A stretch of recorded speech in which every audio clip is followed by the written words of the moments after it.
My name is Stephen. I'm the Director of Education here at Beyond Education Consulting. Thank you so much for showing up to this evening's webinar. We're going to go ahead and have just a couple of minutes before we begin the webinar properly to allow some of our attendees to join.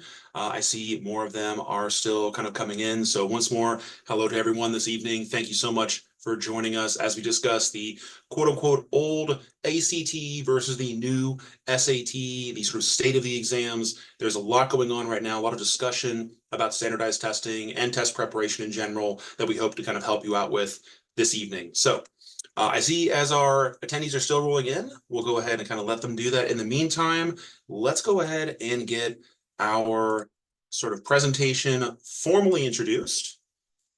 So here we are. Once again, we're here to discuss the state of the SAT and ACT exams, the sort of new school versus the old school. And again, my name is Stephen. I'm the Director of Education here for Beyond Education Consulting.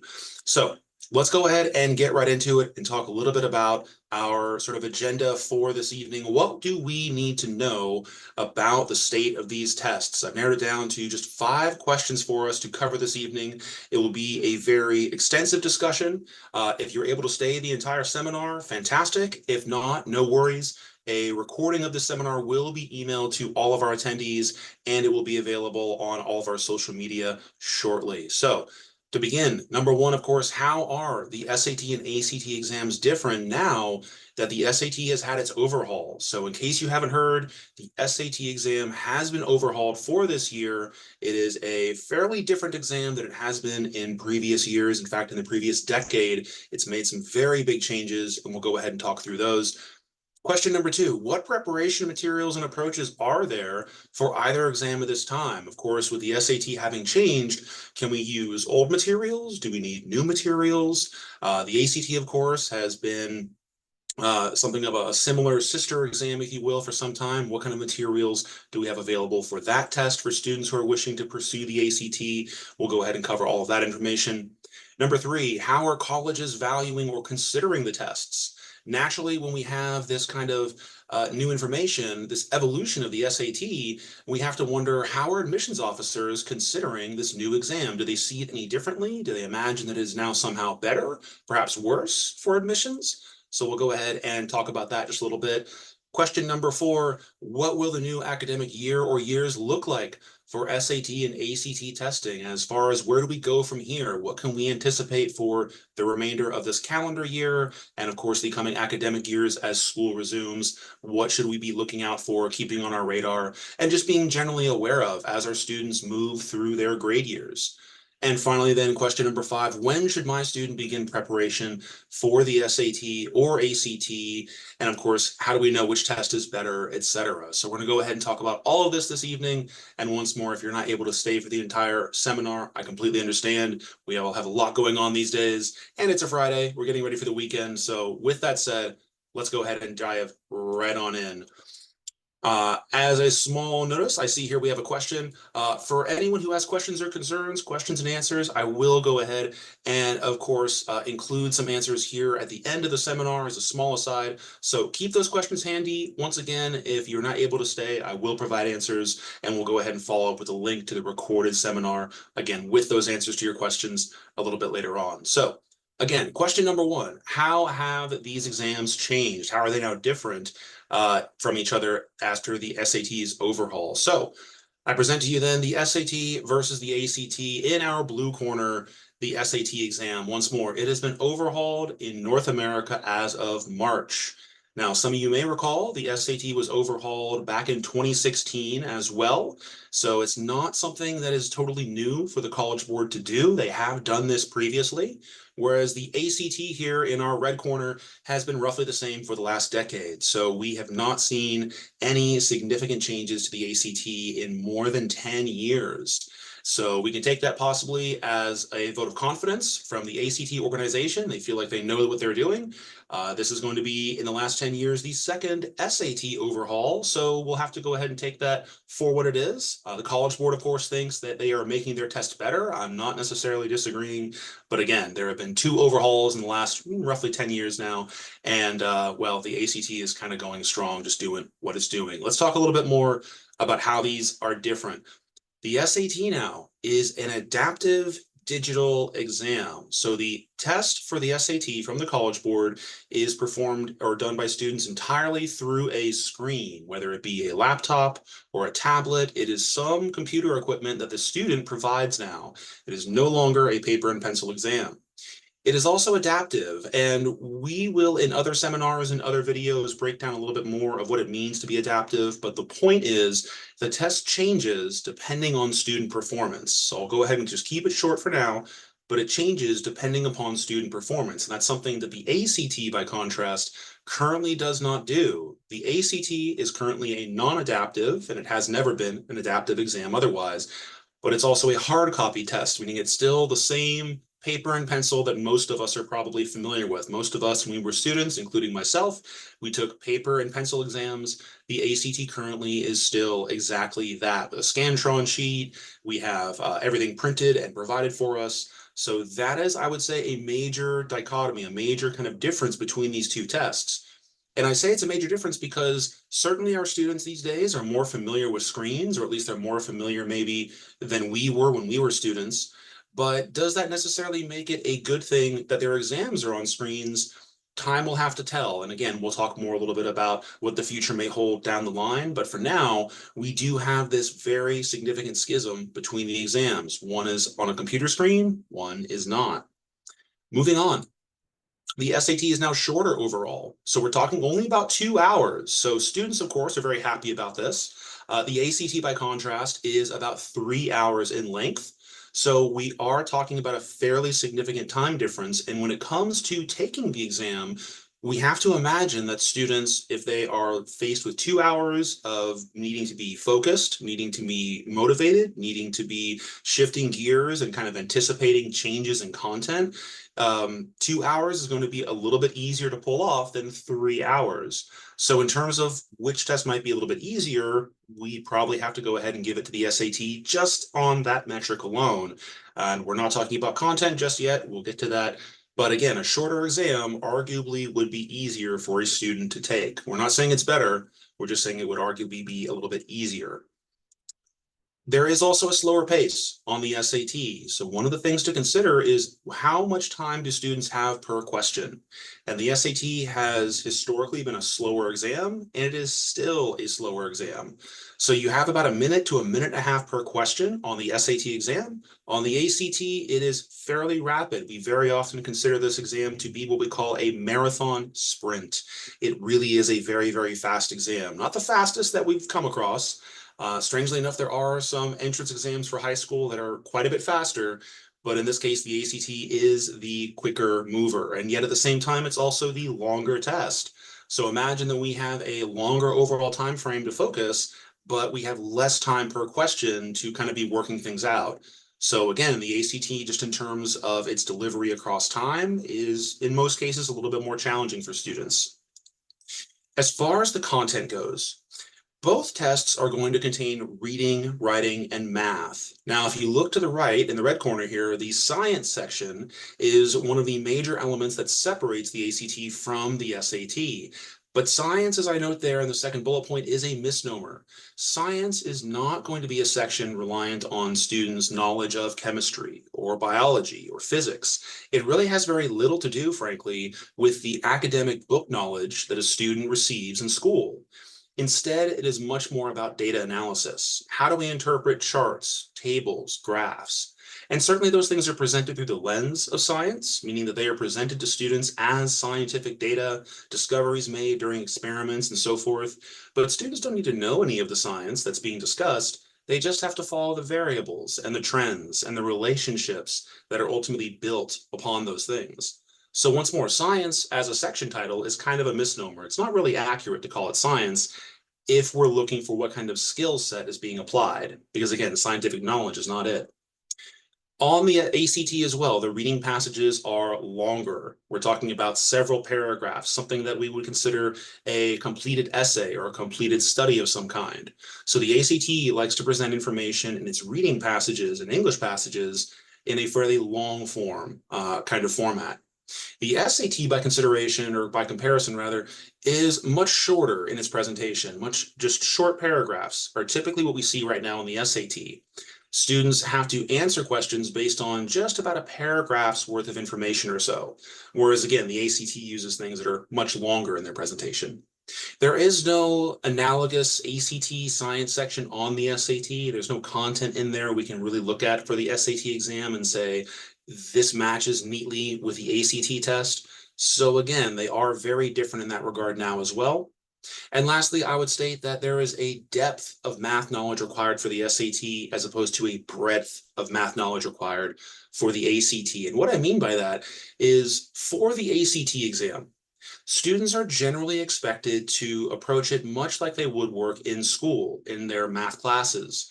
Think about how information is presented to students in homework assignments or textbook assignments.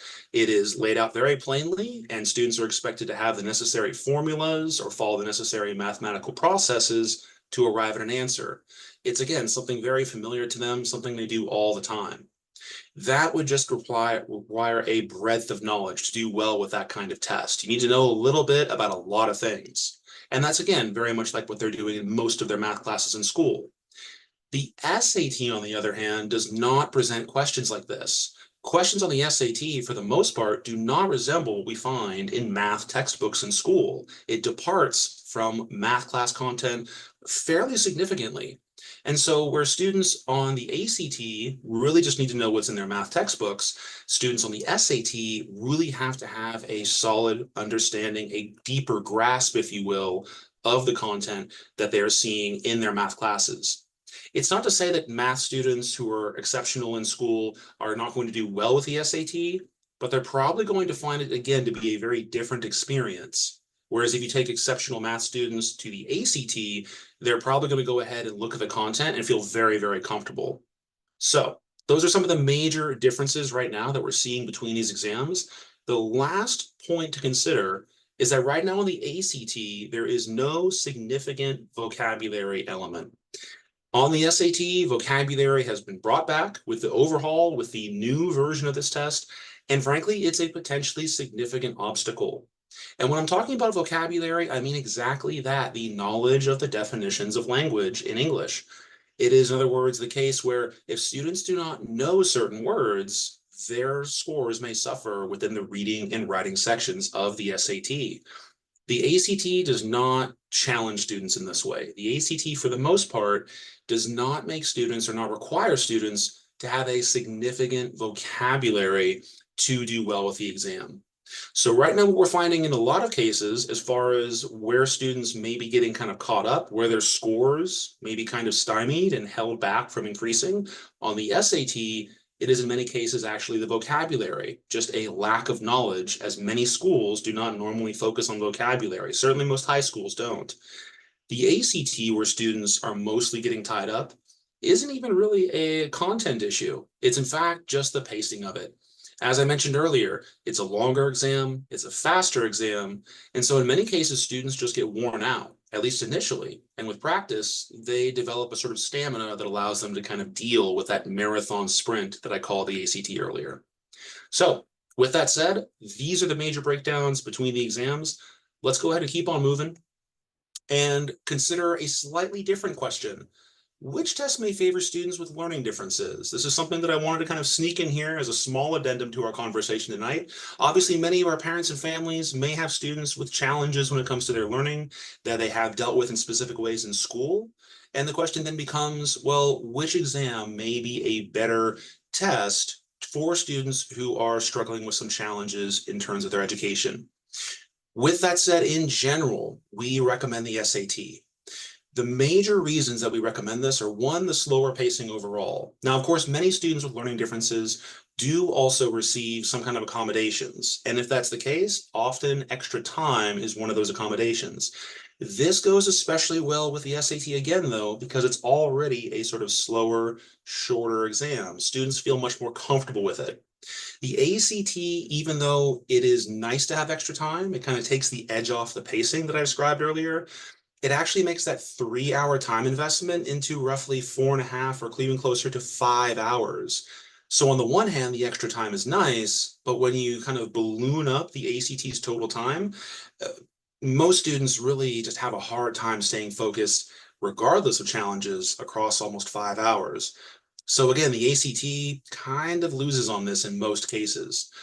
The shorter reading passages found in the SAT also generally play to the benefit of students who have attention disorders, language challenges, anything that we're seeing where students have a hard time following extended narratives or extended essay-esque kind of writing.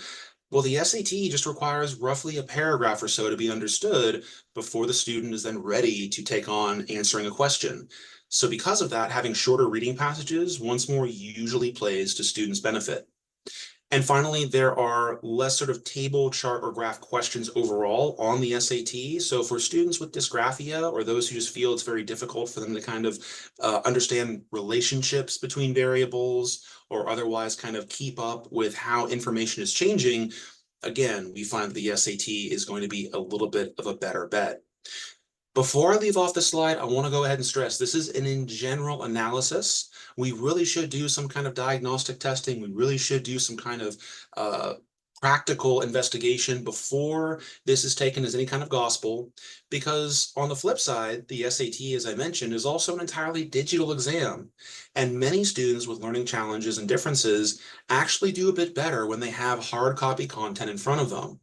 Additionally, when I mentioned the ACT's math being a bit more like what students are likely to find in a math textbook, that can also be of benefit. So I want to stress, while this statement is in general, there will be differences between the SAT and the ACT that may favor your student's specific circumstances. So once again, please don't take this as a blanket sort of suggestion. We would always strongly recommend that some kind of diagnostic testing be done first to really establish which exam is going to be the best for your student. And of course, if you ever have any questions or concerns, please naturally reach out to us. We're happy to help any way we can. But for now, we're going to go ahead and keep on moving. So on to question 2. What preparation materials and approaches are now available for either exam? Well, let's take a look at the SAT prep materials there on the left. So in the blue, there is something called the Blue Book application from the College Board. And this application is a free downloadable piece of software. And it's actually the same software that students will be taking their official exams on. Now, within this application, there are currently 6 full-length mock SAT exams available. And when it comes to preparation content, we, which is to say myself here, and BEC, Beyond Education Consulting in general, we always recommend getting as many official exams as possible. There, of course, are other recreated tests available online or just through test prep books, and we'll talk about those in a moment. But we always consider actual official tests, official mock material to be the best materials that can be worked with. So currently we have 6 mock exams available, again, through the Blue Book application. And those are completely free from the College Board. There are no fees involved, and there is no kind of hidden charges or anything like that to worry about. This is freely available to all students. However, in terms of the ACT over the years, much like the College Board, have had to release official exams year over year. In other words, the officially proctored tests that they give out, about 7 or so every year, they've had to release about half of those to the public in every test cycle. What that means, because the ACT has not changed significantly in the last decade or so, as I mentioned, we have dozens of official ACT exams released and ready for student consumption. When it comes to preparation and having access to full-length mock exams, the ACT has easily over 40 tests available and likely even more.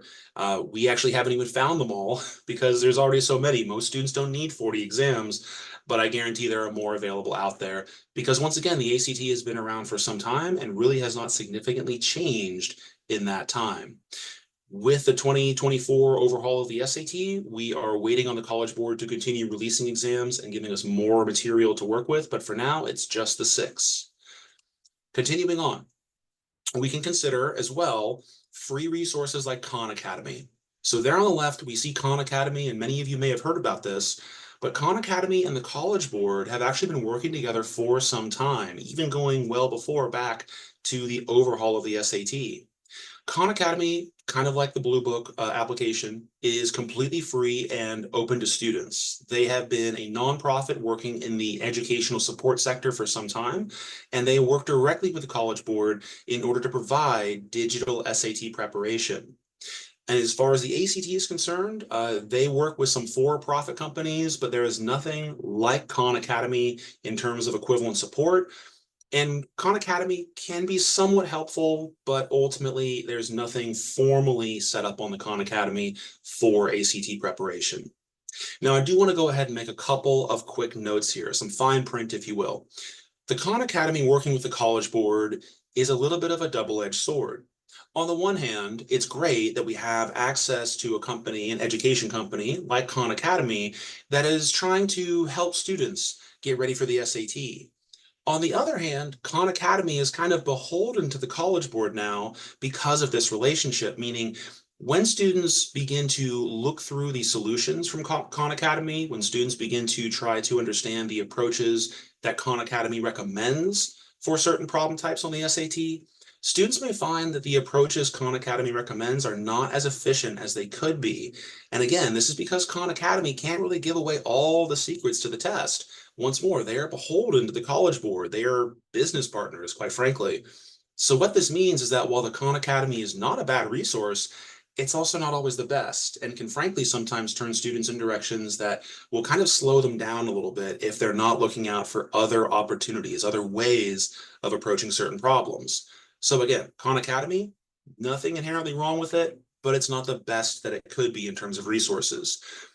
A lot of the content on both SAT and ACT also overlap, which is why I say Khan Academy can help to a certain extent with ACT content. Things like reading practices, how to be an active reader, things like writing and grammar lessons. All of those things that are on Khan Academy play perfectly over to the ACT content. Math topics very often can be translated between SAT and ACT more or less seamlessly. So there is content on the Khan Academy worth considering if your student is pursuing the ACT, but technically they're not working with the ACT organization, and so there will be some decisions to be made there about prep resources.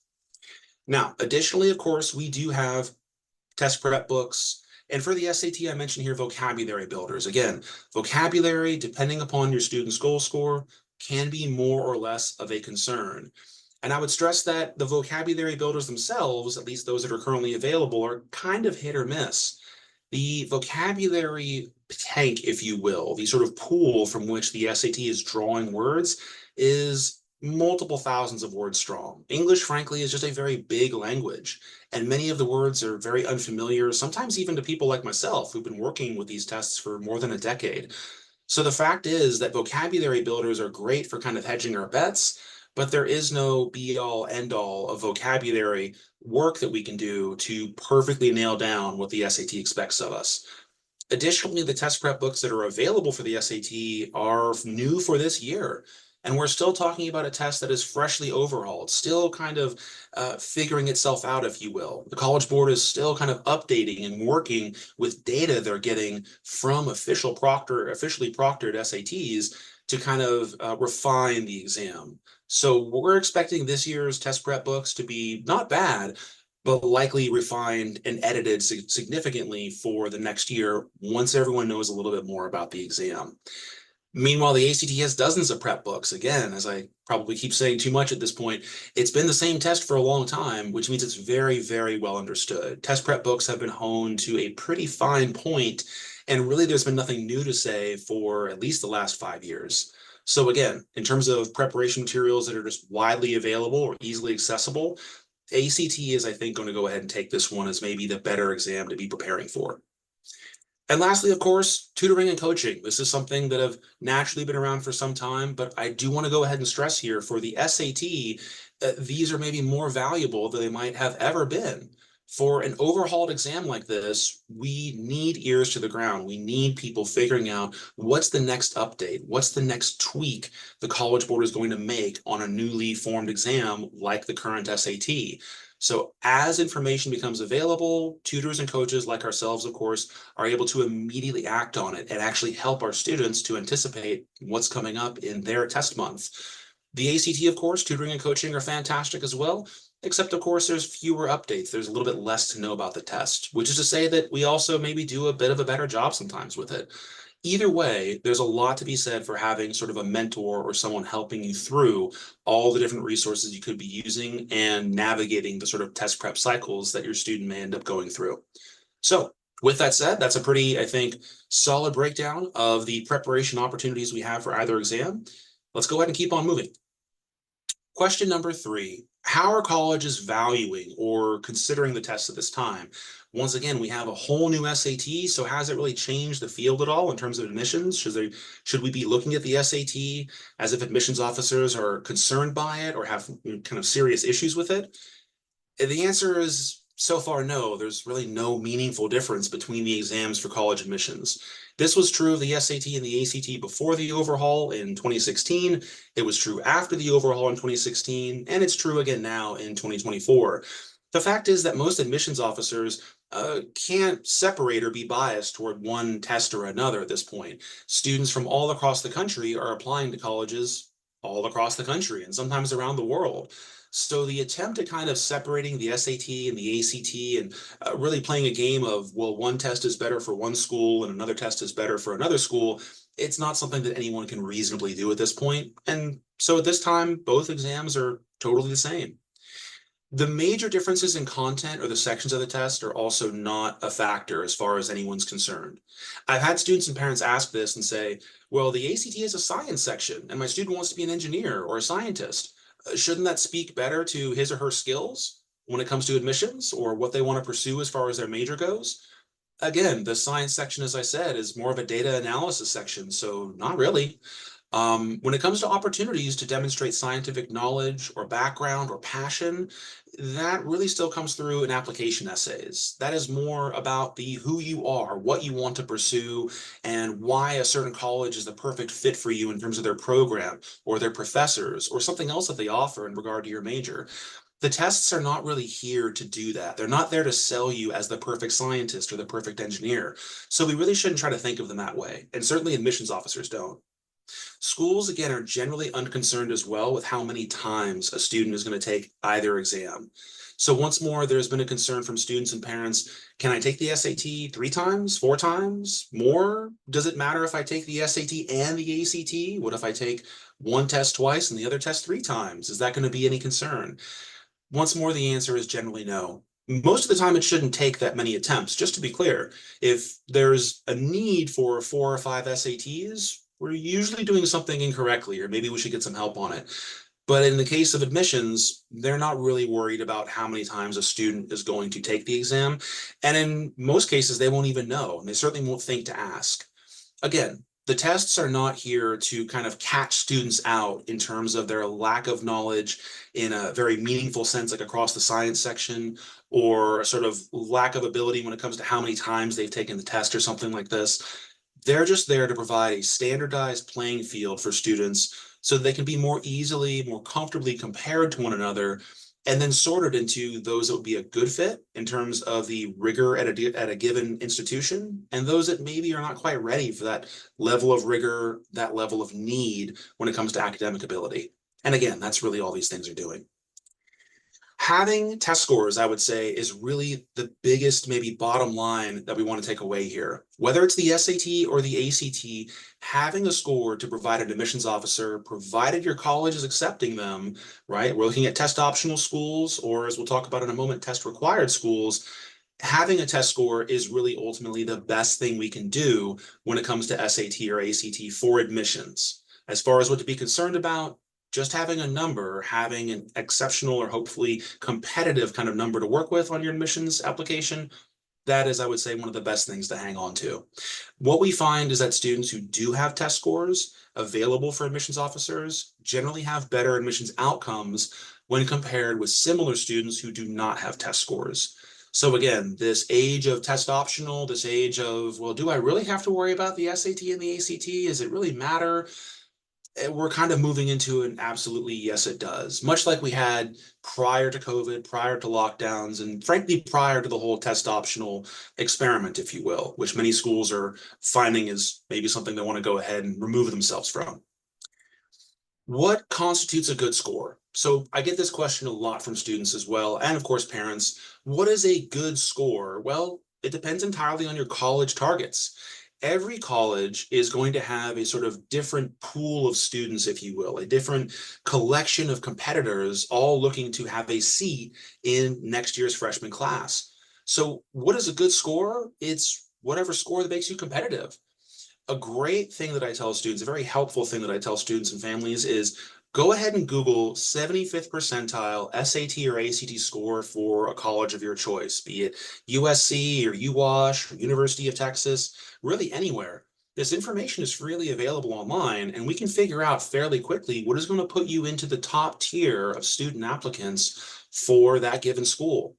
Now, I want to be clear, not all information is as easily accessed. If you are applying to a nursing program or something that is a little bit more selective, that will be information you may have to dig for a little bit.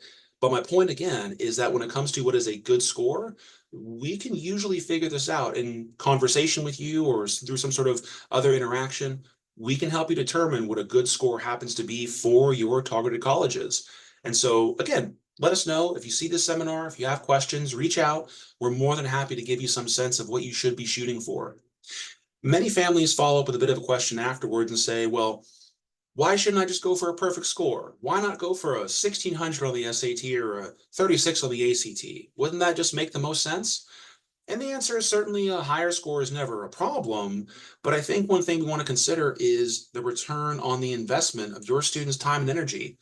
Remember that admissions is not all test scores. Certainly, they're an important part of it, but at the same time, we have your extracurriculars, your students' GPA from their school, any sort of letters of recommendation they have, and things beyond that. Again, when we consider the perspective of an admissions officer, they don't just look at the SAT or the ACT. That's one component. And again, they'll go ahead and look at their school's level of academic rigor and kind of compare the two. But they're also looking for someone who's a good fit in terms of community, in terms of the needs of a given major, needs of a given program.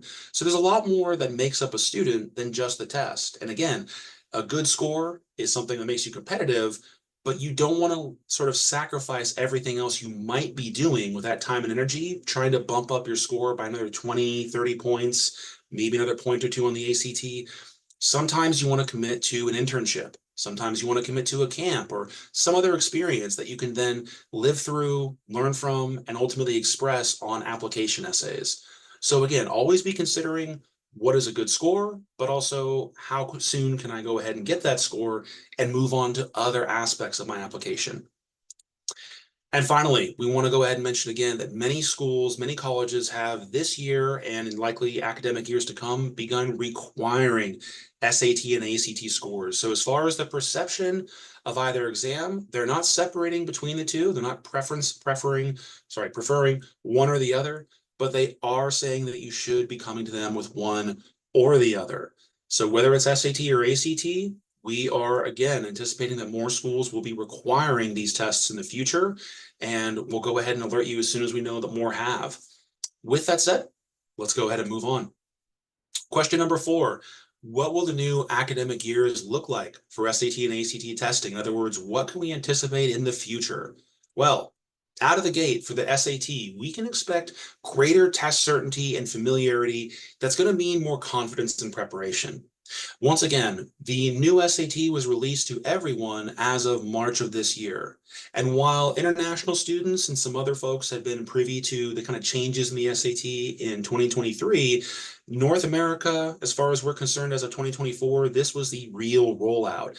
And so the test is still changing. Student perspectives, we only have about a few months worth of those in terms of outcomes and score, preparation approaches, and what we're anticipating to kind of come around the corner, because the College Board is still releasing exams, still giving us information, and so on. It's still a very live topic when it comes to the SAT. The ACT, we imagine, will continue to have a consistency in terms of its test approach. There is no meaningful change to the hard copy version of the ACT coming down the line, which means the confidence we've always had in that test will likely continue. It's not to say that the SAT should not be prepared for this year. I want to be very clear. We've had excellent outcomes for students when it comes to preparing for the SAT, regardless of the fact that it's very fresh, very new from the College Board. But there is, I think, something to be said for going the distance and seeing in a year or so where the SAT lands. So if your student right now is a sophomore or a freshman, I think you're in a great position to have a choice between these tests in the next year or two. Additionally, there are no major changes announced for the SAT, but again, we do anticipate updates to the test. Now, having been working with the SAT for more than a decade myself, I've seen the test change even between 2016 and 2024, and no major announcements were ever made about these things. I've seen math topics come and go where I can identify things that were relevant in 2019, but not relevant in 2022, things that became relevant in 2021, but then vanished in 2023. So there's been little subtle tweaks to the SAT that have always gotten made. And I'm already anticipating myself that we'll see these changes also happen with the new digital exam. So there likely will be small updates to content, and we'll anticipate them as best we can and see them, of course, when they're put in front of students. But that's something to, again, consider for the future of the SAT. For the ACT, the hard copy option, as far as we're aware of right now, will remain, but a digital version is arriving in 2025. Now, as far as what we know about the digital version, and we will be releasing another video, a new seminar on this, but for the moment, the hard copy version is not being replaced. I want to be clear, the hard copy ACT, what I've been talking about most of this evening, is not getting replaced. There is simply going to be a second option for students who would prefer to take it online, and that'll be getting rolled out, we imagine, around February or April of 2025. Once that happens and we have more information, we'll absolutely be following up with all of you and, of course, our clientele, families, students, and other stakeholders. But for now, we can go ahead and keep moving. Aggregated test outcomes for the SAT will continue to let us know more about how students are preparing and how quickly we're seeing their scores move. So when I talk about aggregated test outcomes, right now we are still learning how effectively, how quickly students can improve their scores. Let's say from an 1100 to a 1300, what kind of span of time do we need to accomplish that on the SAT? That's something we're still learning. And again, while we've had exceptional outcomes already, we want to get a better sense from students and families based on how we're approaching preparation, how quickly they're improving. The ACT, in the meantime, for the hard copy option, will remain very true to life, very well known, very well documented.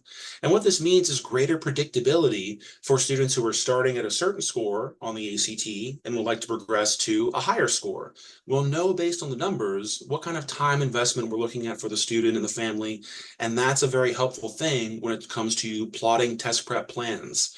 The SAT, I don't want to suggest, is somehow unreliable or kind of random in some way, but it is, again, just something we currently all have less data on. So we will know in the next academic year or so much more accurately how can we prepare in an effective and rapid and efficient manner with this test. And again, the ACT, we already have all this information.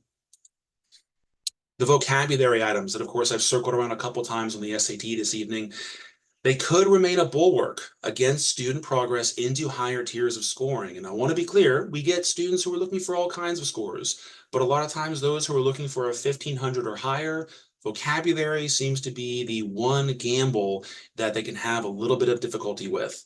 Now, I don't know that this will continue to be the case. As I mentioned earlier in the second bullet point, updates do occur. And so while I don't think vocabulary is going to leave the SAT entirely, I would also not be surprised if we saw a little bit less of it, because I would imagine the College Board might get wind of the concerns some students and families have about vocabulary kind of stymieing their results.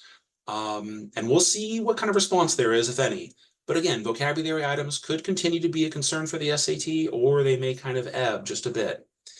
In the meantime, for the future of the ACT, the digital version is anticipated to be shorter, to also no longer have a science section, and that may mean just a very natural score uptick for students who take that test. Once more, we'll be releasing more information as it becomes available, but for now, it's going to be kind of a hard copy versus digital ACT versus digital SAT kind of trio, if you will, that we're anticipating here in the not too distant future. Give it about 6 months, maybe a little more, and then we'll have certainly a lot more information for you and a much better picture of all the different opportunities a student might have for standardized testing. Question number 5, when should my student begin preparation for the SAT or the ACT? So if we're imagining right now that you have a student who is, again, probably a sophomore, possibly a freshman, but probably a sophomore or a junior, possibly a rising senior, although many of our rising seniors are already kind of well taken care of. A natural question is, well, we know a bit more about the exams now. Maybe we want to get a sense of which one is better. When do we start the process? When do we really begin preparing? Well, here we go. First and foremost, we want to make sure that as far as the student's math track goes, regardless of where they're at, sophomore, junior, freshman, let's make sure we have Algebra 2 covered. I hadn't mentioned this earlier because I was going to get to it at this point, but Algebra 2 is the sort of peak in terms of math topics that either exam is expecting of students. There will be a bit of trigonometry in there, which is included in most Algebra 2 classes these days. So if your student, for any reason, has not taken trigonometry, please keep that in mind. It is partly expected that Algebra 2 includes trig by either test. But ultimately, no other academic subjects are as significant as far as contribution goes. As I mentioned earlier for the ACT Science, it's not really about scientific knowledge. So if there are any science classes your student has not taken, I would not let that deter them. Additionally, the writing and the reading components of these tests don't rely on anything that students would have learned from their language arts classes. In fact, most language arts classes don't cover at all the things that are necessary for success on the SAT or the ACT reading and writing components. So again, as long as we have Algebra 2 behind us, we are set to continue our conversation around test preparation. Next, the first best step I would say to anyone is take a diagnostic, a full-length official mock exam of either the SAT, ACT, or frankly both will be an extremely valuable piece of information for us to have. Many students in California work with the PSAT exam in October, either as sophomores or as juniors. These results can be helpful, but frankly, in many cases, students are not taking that test very seriously because they don't really know much about it, because it's something that's required by the school and not something they opted into.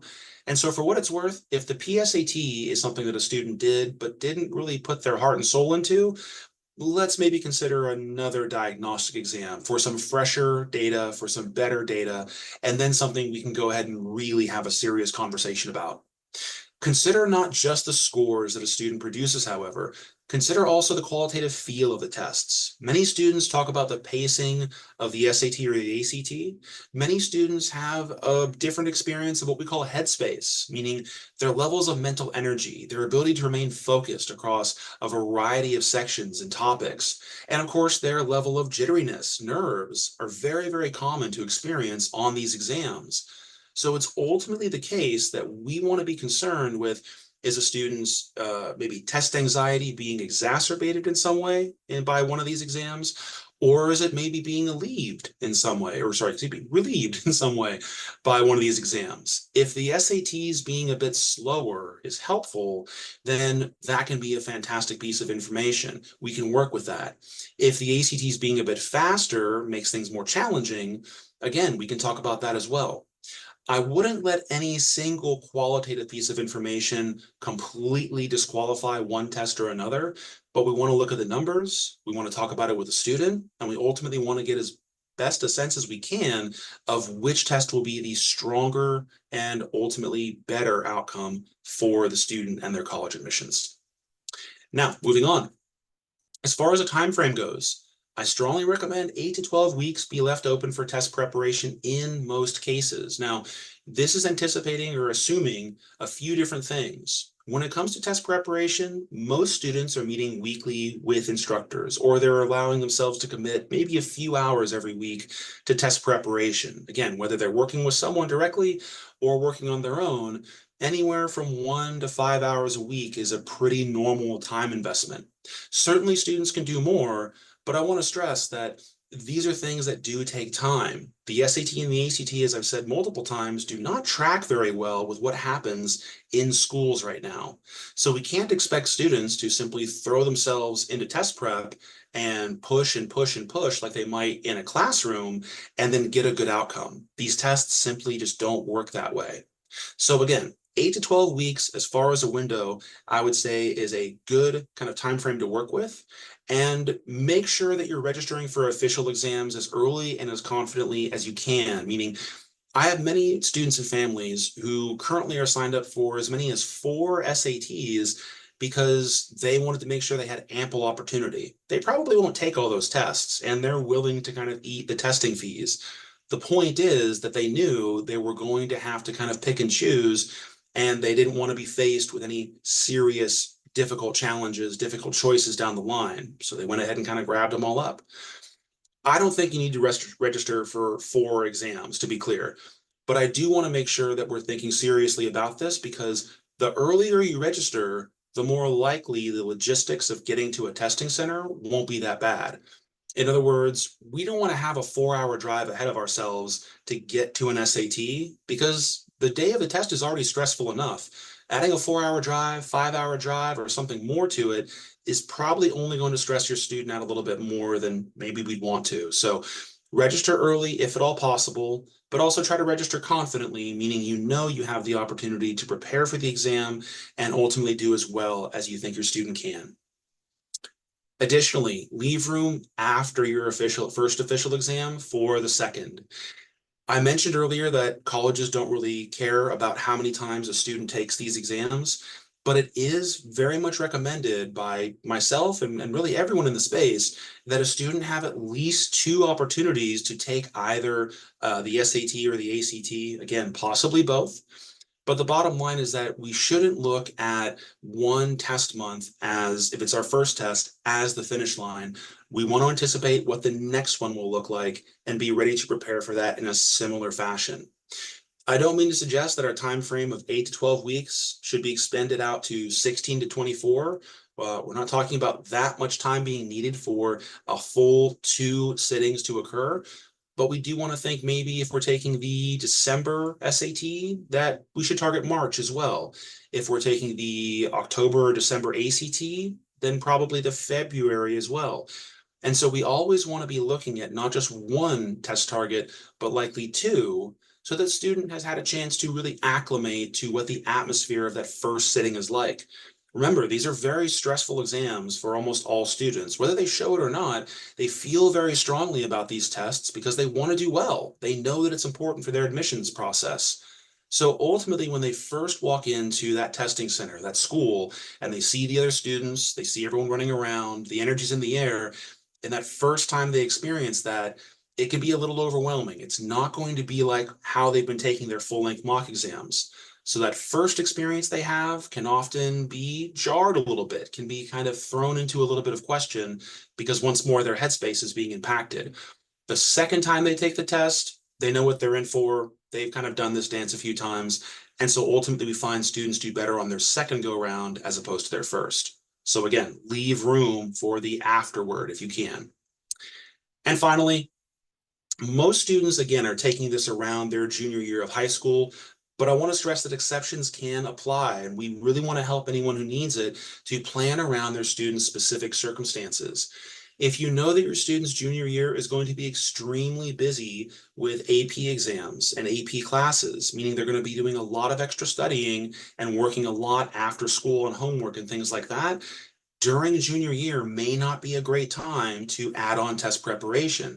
Perhaps we want to go ahead and get it done earlier, assuming that Algebra 2 has been already covered in their math track, and that way it's kind of off their plate. By the time they get to their junior year, they're done, they're comfortable. The score has been achieved that they were looking for, and they could really go ahead and focus on everything that junior year has to offer. Conversely, if we're anticipating junior year being, well, the academic year coming up right now, and there's really not a lot of time to get an SAT done, that's okay. We can certainly make plans for a little bit later on. When do we do our 2 SATs or ACTs? So again, every student's circumstances will be a little bit different. Everyone's going to have to go ahead and make plans around those things to ultimately achieve the best possible score. And certainly there are more challenges around things like athletic scholarships. There might be more challenges around things like internships during the summer that sometimes get in the way of preparation during those times. There are ways around these things, but once more, you want to have a plan, whatever your circumstances may be. You want to make sure that you're kind of considering them a month or 2 ahead of time, at least, to give yourself and your student every opportunity he or she needs. So And there we are. Those are the major breakdowns of the SAT versus the ACT, the state of the exam, what to be thinking about in terms of materials, what to be thinking about in terms of the test differences, etc. Now, I want to go ahead and put this last slide up right here again. My name is Stephen, and I'm the Director of Education here for Beyond Education Consulting. Our website is right there on the screen. I do want to take some time to answer your questions. So if you have any, please go ahead and put them into the QA now. First question I see, is the SAT or ACT more useful for early admissions? Fantastic question. In this case, I would stress that for early admissions options, for early action or early decision, the primary consideration is time. I hadn't mentioned this earlier because it's not usually a significant component, but the SAT and ACT exams are offered on specific months each year. So for example, in some months we'll have access to an SAT, but not an ACT. And in other months we'll have access to an ACT, but not an SAT. So what we want to go ahead and consider and try to plan around is, when is the early action deadline due? And of course, which test are we pursuing? Now, we should know very early on which test to pursue, but then also we'll know which months that test is available. And then we want to go ahead and plan accordingly so that we know we have as many shots at the exam as we're comfortably going to need ahead of the early action or early decision deadlines. So in other words, it doesn't mean early action or early decision doesn't mean that we should take one test or the other. It does mean that we should plan very carefully around when we expect to be done with our test taking. So again, early action, early decision does not dictate which test to take, but it does dictate what kind of timeline we have to work with and when we need to be finished with our test prep procedures. Another question here was, what score is a good score in a very competitive school? How to figure out whether the kid should give the exam a second try. Fantastic question. So let me tackle the first one. What score is a good score in a very competitive school? Without knowing the specific school we're pursuing or shooting for the SAT, I would recommend 1500 or 1550 and higher. If we're talking about the absolute peak of the American institutions, the Ivies, the Yales, the Princetons, the Harvards and Dukes, etc., I would realistically say 1550 and above is what we should be shooting for. The fact is that those top tier colleges are so competitive and receive so many applicants these days that we really have to be as close to perfect on these exams as possible, because quite frankly, those schools will see lots and lots of perfect scores. The tests are difficult, but they are by no means undefeatable. In fact, in many cases, we see perfect scores or nearly perfect scores with our own students. And I can guarantee that other coaches and mentors are as well. The point, though, is that we want to anticipate as early as possible what score is necessary to be competitive. And again, that will be 1550 plus on the SAT, probably 35 out of 36 and up on the ACT. The second part of the question was, how do we figure out whether a student should try taking the exam again? And I would stress that we have to balance that question against, well, what else could the student be doing to help his or her chances in terms of admissions? In other words, how much time do we have right now to work with between now and the admissions deadline for the college the student is trying to go to? If we have time to pursue an internship or a camp or something that is going to help the student to stand out in terms of his or her life experiences, in terms of how he or she is dedicating their time to their passions, ultimately it's going to be the case where if we have the chance to do something that is bigger than the test and we already have a very strong score, well, that's going to go ahead and be the thing I would recommend. Because once more, the SAT and the ACT scores are not the end all be all of an application. They're a necessary element, absolutely. But if we have something more we can do, something we can be striving for that sets us apart from the other students who have good scores, that would be the better option. If I had to put it into a numbers game, when is a student supposed to take the test again? Well, if we're testing, let's say 100 points below the 75th percentile, maybe we would normally need a 1550, but we're around a 1450. If we're serious about our application, we probably should go ahead and try the test again. 100-point delta on the SAT is pretty significant when it comes to applications competition. If we're talking about a difference of 20 to 30 points, and again, using the SAT as an example, it's probably not going to be the significant tiebreaker that we would hope for when it comes to the applications process. For the ACT, if we're talking about a difference of 1 to 2 points, meaning we got a 34 instead of a 35 to be competitive, again, it probably won't be the make or break element that we're looking for. Many times students and parents worry about these things, and rightly so, because of course we want our students to get access to the best education they can. But at the same time, there's only so much these tests can do for us. So again, if we're talking about a fairly small delta between the 75th percentile number that I shared with everyone earlier and where the students are at currently, we would probably want to go ahead and find some other way to make ourselves as competitive as we can. Oh, another question here, resources for preparation for the English SAT. So for the English portions of the SAT, some of the free resources I can mention, one was mentioned earlier, Khan Academy. That's again, Khan Academy. I strongly recommend considering that for the reading and writing portions of the SAT. I can also confidently recommend that the Blue Book application be downloaded as well. It is completely free from the College Board. Again, search Blue Book application College Board on any web search, and you will go ahead and find it very quickly.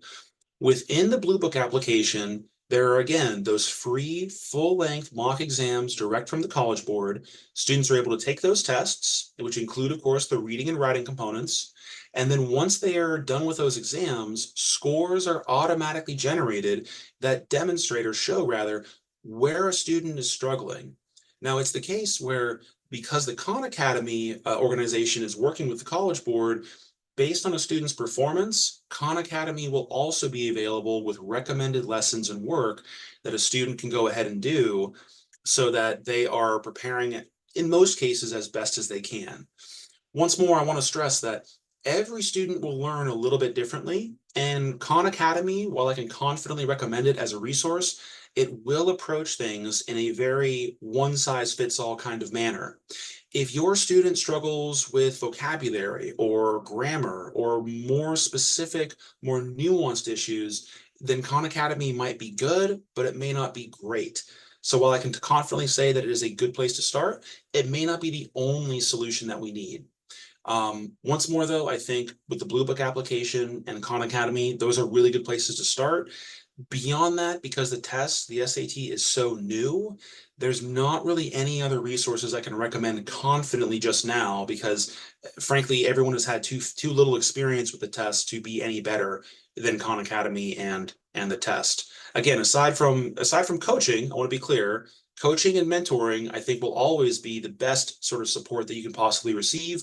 But in terms of a free resource, right, something like a prep book of some kind online, there's not really that many other resources available. So with that said, I want to go ahead and leave the floor open just for a couple more minutes here as we begin to wrap up. Are there any other questions or concerns? Please feel free to, again, put them into the chat or put them into our Q&A box. I think I've answered all of the ones that have come through so far.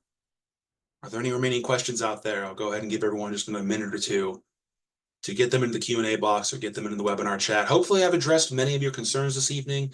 If I haven't, again, our website is there on the screen. Feel free to join us online, send a quick email, let us know your thoughts, anything that did not get addressed here tonight or that you'd like to see be answered as well.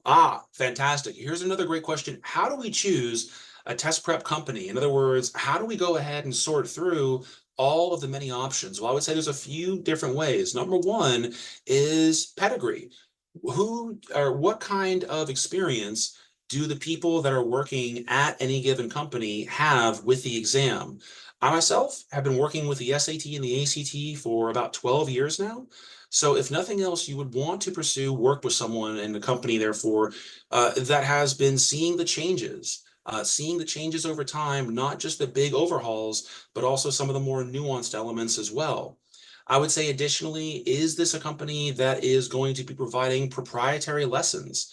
I talked earlier about how the Khan Academy, while great because it works with the College Board directly, is sometimes not the best because they're kind of beholden to the College Board as well. They can't give away all the secrets. you will definitely want to go ahead and work with a company that doesn't have that kind of beholden element to the College Board. We want to go ahead and make sure we're working with someone who is interested in fast, efficient preparation, someone who has, again, a sort of track record of success. And I would say someone who maybe is connected in some way to college consulting.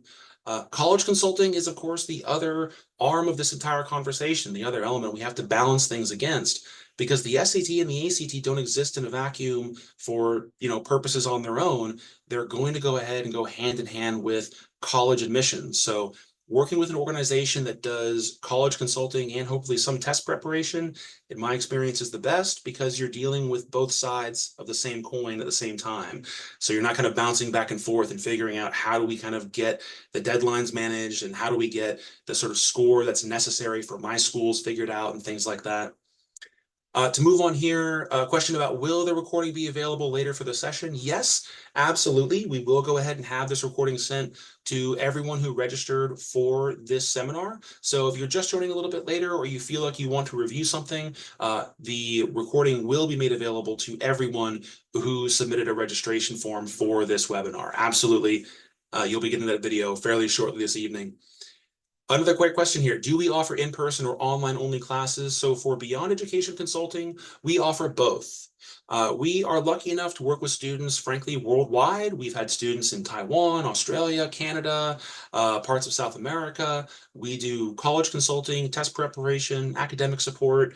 Frankly, everything that a student could need, we're there to help them with, once more, online or in person. For any in-person work, we are located in Danville, California, out of the Black Hawk Plaza. If you're familiar with the space, we like it a lot. It's a beautiful little shopping center. So we're going to go ahead and be found there. You can look us up online, or again, just go to our website here. So for any in-person work, that's where we'll be located, or you'll find us through Zoom meetings where we, again, do a lot of one-on-one work with our students. A great question is, how big is our class? 20 students or so. So currently we do have a group class running for the August SAT that is just about to wrap up. Actually, I think this Saturday, tomorrow, is going to be one of their last classes. So it is the case where our classes, when we do run them, are anywhere from 5 to 8 students. They are small group classes, and they are held in person with online recordings and online meetings also available. So if students aren't able to join us in Danville for the group sessions, they are able to join online via Zoom. But it's the case where, again, we're typically allowing about 5 to 8 people in person in center. And if we have joiners online, of course, we can go ahead and facilitate more. The rest of the work that we do is one-on-one. In fact, we do the majority of our work one-on-one, as I mentioned a moment ago, either online or in person.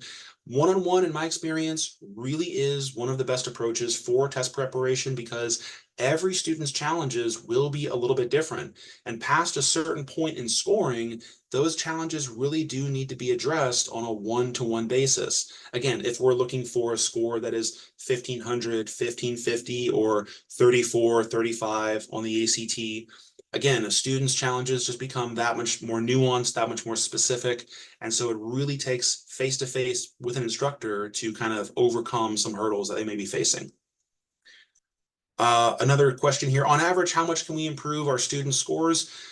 So every student will have a different starting point. So for example, on the SAT, if a student is testing initially at an 1100, then that means sort of a sort of set of challenges they're facing that we can anticipate, and we can move from an 1100 to, let's say, a 1300 or a 1350 or even 1400 fairly comfortably within that, anywhere from 8 to, I'd call it in this case, maybe 8 to 16 weeks. Again, every student will progress at a different point, but if we're starting around 1100, moving it up 100, 200 points, this is very reasonable within a normal time frame.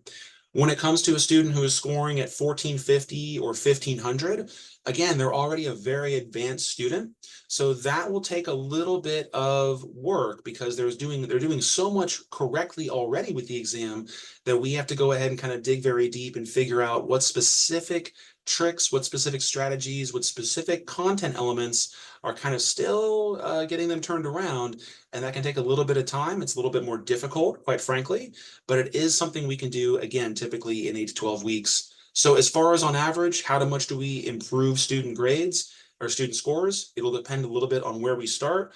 But if I had to average it, I'd say it's between 100 and 200 points on the SAT and anywhere from 2 to 6 points on the ACT. For, again, this is assuming that's their first time taking the exam and that we have a normal, otherwise normal kind of test prep time frame to work with. So hopefully that answered your question. It's a lot goes in there. I would strongly recommend a diagnostic test if you haven't taken one yet or haven't had one done yet. That usually gives us the best sense of what we can predict as a foundation in terms of what a good goal would be. Do we offer free mock tests? Yes, we absolutely offer completely free diagnostic SATs and ACTs, along with other standardized exams like AP tests, etc. As far as where to sign up, again, our website right there on the screen, becadvantage.com. Please go ahead and visit our website. We're happy to schedule a consultation with you or get you set up for a free diagnostic test. We offer these year-round, free of charge. We're very happy to just help you on taking the first step in your test preparation sort of journey, if you will, with your student. So again, this first move to make would be our website right here. When you receive the recording of your of the seminar as well, you'll be getting that via email. Feel free to reach out to us directly via email. If the website right now, if you're watching this somewhere where you're not able to grab the website, which I would completely understand, feel free to reach out to us via email. Just respond back to the address that sends you the copy of this recording. We'll go ahead and start a conversation and go from there. And again, we're more than happy to help any way we can. All right, that looks like that was the most recent question. Again, I'm going to go ahead and leave it open for just another couple minutes here. Want to make sure we get as many questions tackled as possible. Looks like we're starting to have some of our attendance dwindle out, which again, I completely understand. 7 o'clock on a Friday. I know that there's probably some shows we want to watch or time to catch up with family. But let's go ahead and see if any new questions come along. If you can't tell, I've been working again with this test in so long. I'm very, very happy to talk about it, very happy to help. But let's go ahead and give it just another couple minutes. And if anyone has to take off, no worries. See anything pop up. I think we got about 9 questions answered. Here's another one. Let's see here. Okay, this is a fantastic one. How many mock tests should the student take for both the SAT and ACT to know which one we should choose? Okay, so great question here, because there's an issue of maybe we take a couple mock exams, one SAT, one ACT, but maybe it's the case where the ACT is done on just a bad day for the student. Maybe they're sick, maybe there's something going on. So should we retake it? Should we take a couple of mock exams to figure out which is best? The short answer is I would recommend one diagnostic test for each, assuming that it is a good test day for that student. In other words, assuming they are not sick, they're not unhappy, there's no significant stressor going on. Usually we can get very good data, both the actual scores and the qualitative data that I mentioned earlier, the headspace issue. How did they feel in terms of nerves? How did they feel in terms of the pacing? How did they feel in terms of just general levels of fatigue? So I would recommend in most cases, just one diagnostic for each. It is not uncommon in some cases for students to prepare for both exams. I did mention once, I believe, that it's possible for there to be, or there is actually a lot of overlap in some areas for these tests. So for example, the grammar components, the writing components, they're very, very similar. So if you're preparing for the writing on the SAT, you're frankly preparing for the writing on the ACT as well, because those test components have no meaningful difference. The math will have some differences. The ACT science will have, of course, its own kind of flavor, if you will. But in most cases, one diagnostic test kind of tells us everything we initially need to know, and we can begin test prepping from there rather than kind of waiting too much longer on more diagnostic data. So I'd again say just one diagnostic test of each is generally what I recommend. Another question, should a student work with the vocabulary first before they start to prepare for the SAT or ACT? Great question. So vocabulary for the SAT is a serious concern if we're looking for, once more, a 1450 to a 1500 plus score. I want to stress the challenge of vocabulary is this: it's a gamble. It's frankly an element that causes a bit of chance to be involved in a student's official exam. To kind of paint the picture for you, on any given SAT, as much as 25 or so percent of the reading and writing component could just be vocabulary questions. Again, that's 25% of the reading and writing that is dependent entirely upon the words a student knows. So when we deal with that on the SAT, if you're looking for a 1400, it's usually not such a big deal. 1450, we begin to kind of worry, kind of wonder. 1500 and above, vocabulary really does need to be addressed because we can't have that risk involved in every official sitting. So when should we go ahead and work for that on the SAT? I would say as soon as possible, quite frankly. There's really no too early when it comes to vocabulary. You can't start soon enough, or too soon rather. It's the case where vocabulary is something that students generally are going to struggle with because there are thousands of words to study from. There is so many words that the SAT may pull down from. So we want to hedge our bets. We want to do our best. We want to make sure that we put everything we can that's reasonable into the study of vocabulary. But ultimately, we're only going to do as best as the SAT kind of lets us. Every great score on the SAT these days has a little bit of luck involved. So that's not a concern for the ACT, just to be clear. The ACT has its own challenges, but the vocabulary is not one of them. Vocabulary will absolutely not hold a student back on the ACT from getting a very high score. It's just not the way the test is built. So studying vocabulary for the SAT as early as possible is what I recommend. For the ACT, we generally don't have to worry about it. Great question. I love this question. Would the teacher be me or someone else? I am available for a select number of students as far as one-to-one work goes. Again, having worked with students on and off for about the past 12 years, I do continue, even as the director of education here, to work with students. I currently have a number of them preparing for the August exam. I have several more preparing for October and December and a little bit of March already. I would stress this, it will depend upon when your student is available and which test they're shooting for. I personally am kind of tied up for the August test date at this point. I will likely have personally some opportunities in October or beyond for SAT preparation or ACT preparation. I do, however, manage just about a dozen instructors. So it's the case where my role as the director of education, I oversee all of our education operations, whether it's SAT work, ACT work, AP exams, academic support, anything tied to the K through 12 and college experience for students is something that I have my hand in here with Beyond Education. So even if it's not myself who works with the student, it would be someone who I personally oversee. So for example, we have an instructor named Eric, another named Alden and John, and these are instructors who've been working with the SAT or ACT themselves for 3 to 4 years apiece. So again, where it's not me who's been doing this for more than a decade, it would definitely be someone, in our case, for Beyond Education, who has multiple years of experience working with these tests. It's the case where all of our instructors have to actually test into test preparation, meaning they need to take these exams to be qualified to then begin studying and training with me to then teach the exams. And we test them a second time once their training is complete to verify that really all of their initial weaknesses, if any, with the exams are now shored up. And now they are really absolutely veteran instructors ready to help students to the best of really anyone's possible ability. So again, if it's not myself, I can guarantee and stand by the work of whomever it may be when it comes to our test prep services. Another question here, someone missed the beginning part and asks, not sure if it was talked about, should we choose to take writing on the ACT? That is a great question. I did not bring it up, and that was kind of deliberate.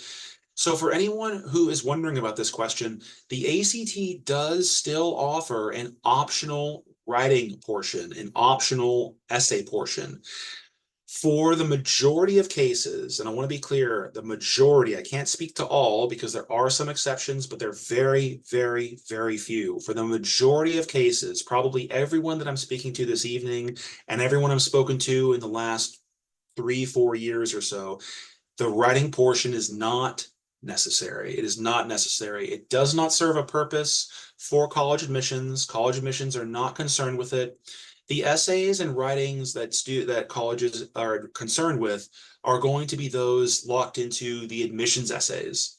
So the ACT and the SAT some time ago had writing portions that were at one time required, and this was easily 8 years ago or so. Now that we're talking about, they were required portions of those exams. They then became optional, and then they were done away with entirely.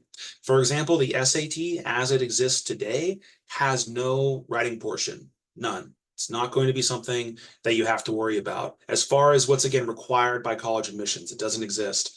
The ACT does still have theirs. The purpose that it serves is for sort of like private programs. And again, there are exceptions that I mentioned earlier. For college admissions, the majority of what we talk about, it will not be an element we have to worry about. So again, the writing exam on the ACT, not something I would concern yourself with. If you've been told specifically by a private program, if there's a scholarship, for example, if there's a scholarship you're pursuing, or there is some private program that asks for the ACT writing portion, that is a different story. You should do anything that they're asking of you. For college admissions, the ACT writing is not a concern. So again, vast majority of cases, we don't have to worry about it, which is lucky for us. I can tell you right now, the ACT writing portion was not my favorite. It was tremendously challenging, just to be clear. The ACT writing portion I still use as a challenge for my writing students because I do teach writing as an aside, both creative writing and argumentative and academic writing. For those students who are looking for a challenge, the ACT writing portion is actually a pretty good one. It's lucky for us that we don't have to worry about it. Many students, frankly, would struggle endlessly with the ACT writing. It's a very, very challenging portion of the exam when it was more of a requirement. And lucky for all of us, it's just not something we have to worry about at this point. So we can go ahead and let it go for the most part. So, all right, that was a fun question. I like that. The old ACT writing section. I don't think about it too often these days, but I know it's still floating around out there. Again, both tests mostly let it go some time ago. So there we are.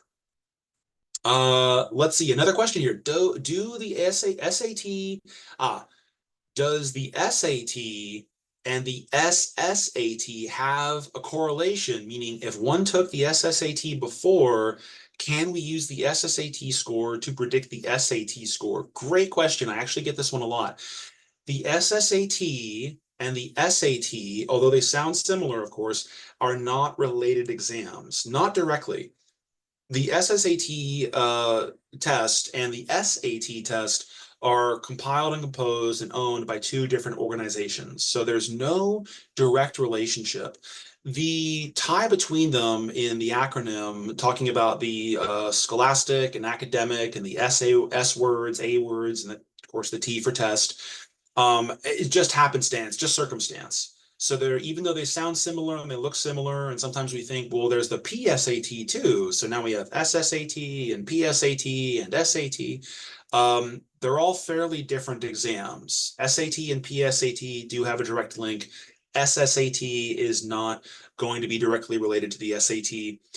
Additionally, another part of that question was, can we use the SSAT score to predict the SAT score? I would not say so. The SSAT is an exam typically taken when a student is still in middle school. The PSAT and SAT tests, we're talking typically about a student who is a sophomore in high school, generally more often a junior in high school, although we can do it early, just to be clear.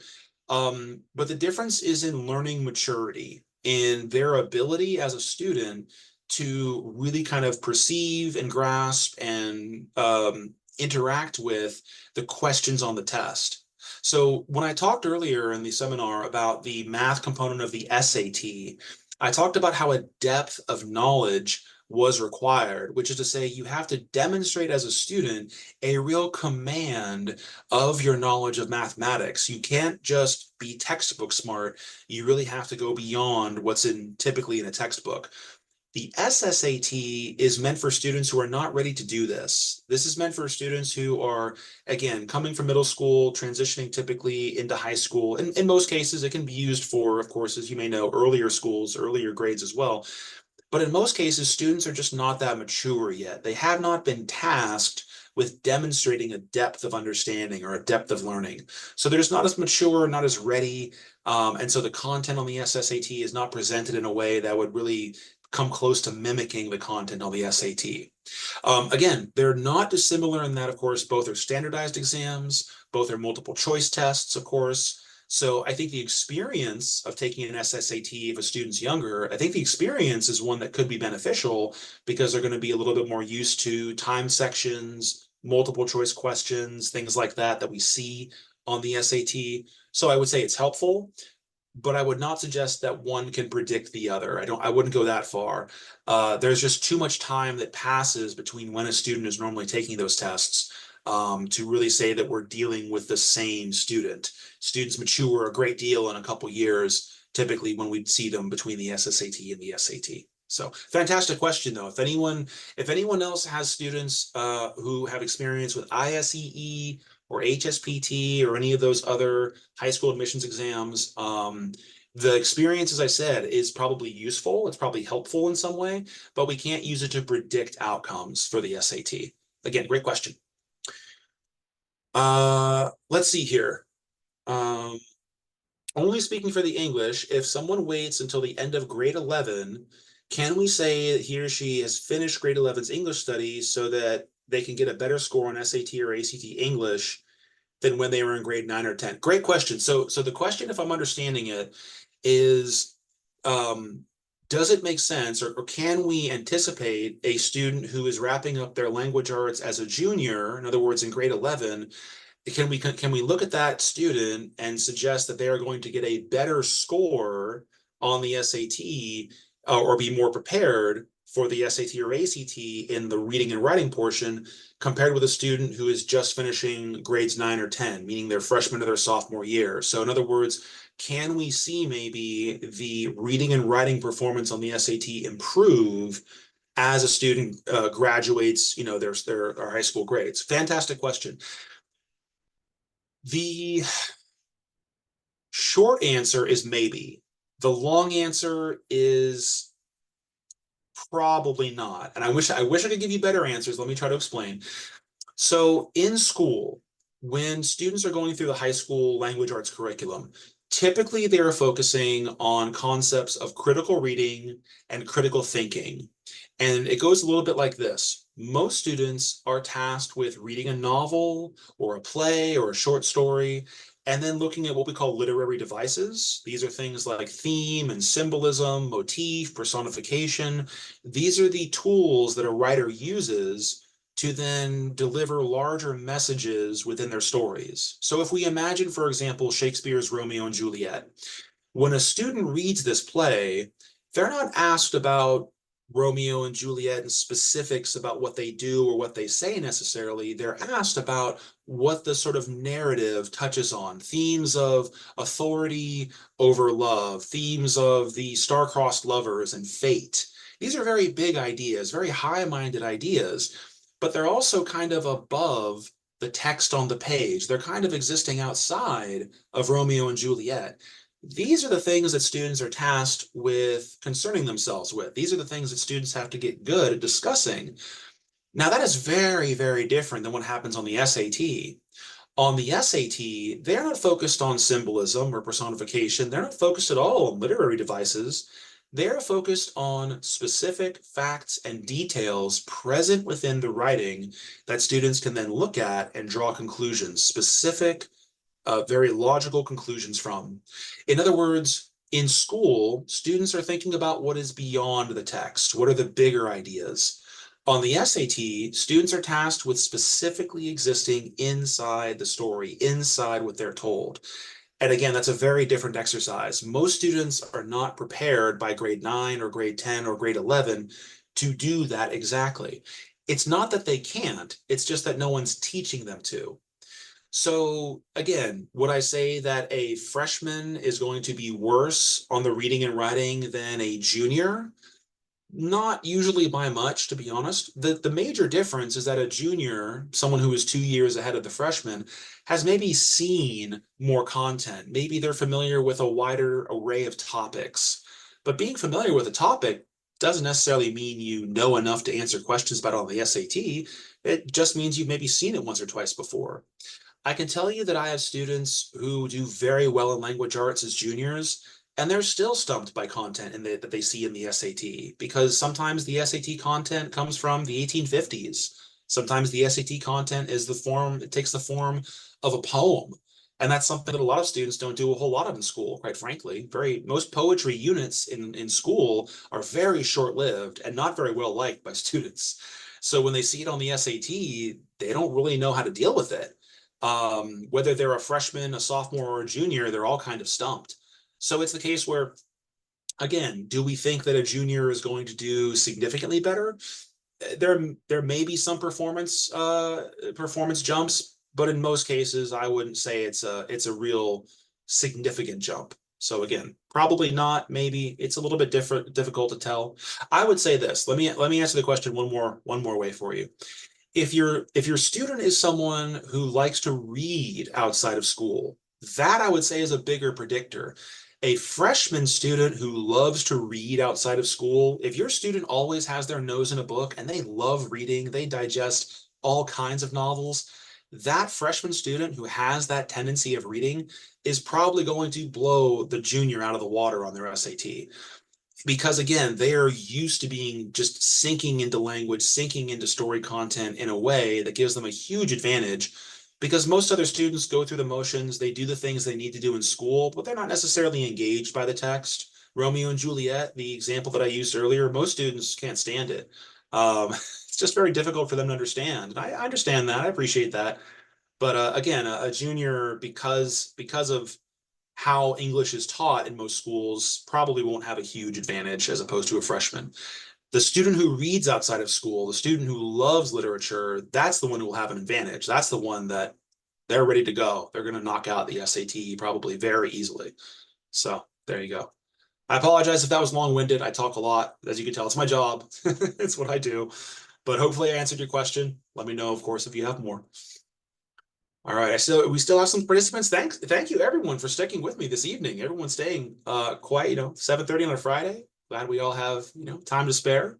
But again, that was the last question. Sorry, that was the last question that was asked. I want to go ahead and just leave it open for another few minutes here. If anyone has more questions, if anything kind of came up, I will grab just a quick drink of water here.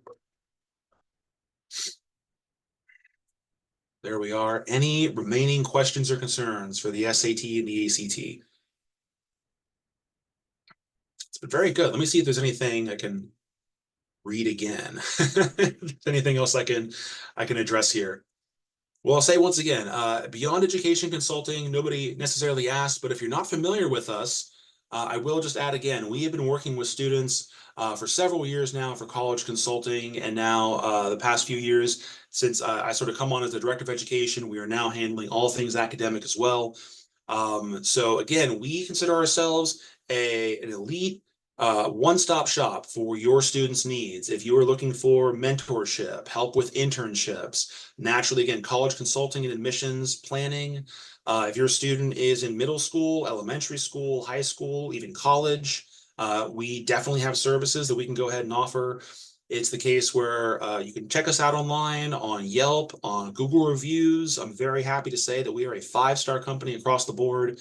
And that I would say is because we work directly with families. I myself help them plan and prepare. I make sure that all of our instructors are bar none some of the best in the industry, based on my own personal practices and things that I've established over my career in supplemental education and test preparation. So if you're looking for services like these, I think we could be fantastic support for you and your family. So again, check us out online, check out our website.